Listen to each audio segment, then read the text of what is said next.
आज आपण भरलेली वांगीची रेसिपी बघणार आहोत। त्यासाठी कोथिंबीर, आलं, लसूण टाकून पेस्ट तयार करून घेतलेली आहे। त्यासाठी मी वांग्याचे देठ अशा प्रकारे कट करून घेतलेले आहेत।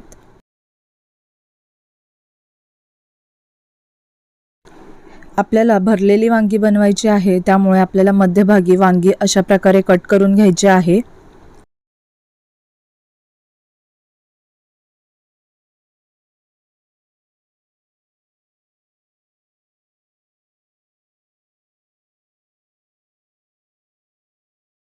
वांग्यामध्ये भरण्यासाठी आपल्याला जे सारण तयार करून घ्यायचं आहे, त्यासाठी मी इथे शेंगदाण्याचा कूट घेतलेला आहे।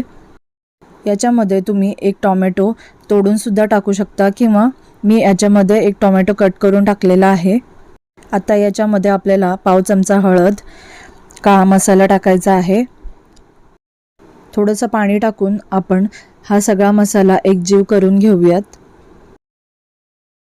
आता आपण जो सारण तयार केलेला आहे भरलेली वांगी करण्यासाठी, ते सारण आपण एक एक वांग्यामध्ये भरून घेणार आहोत। सगळ्या वांग्यांमध्ये सारण भरून झालेलं आहे। आता आपण भाजीसाठी फोडणी देऊयात। त्यासाठी मी एका पातेल्यामध्ये एक पळी तेल घेतलेलं आहे।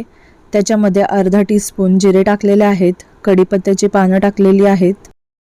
त्यानंतर आपण कोथिंबीर, आलं, लसूणची जी पेस्ट बनवलेली आहे ती टाकून घेऊयात।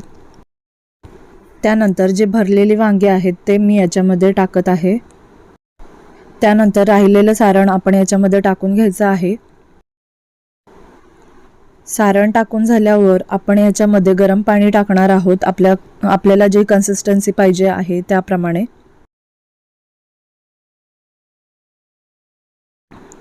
अशा प्रकारे ही भरलेली वांगीची भाजी खूपच छान अशी लागते। भाजीला गरम पाणी टाकल्यामुळे भाजीला खूप छान अशी चव येते। ही भाजी आता शिजवून घेऊयात।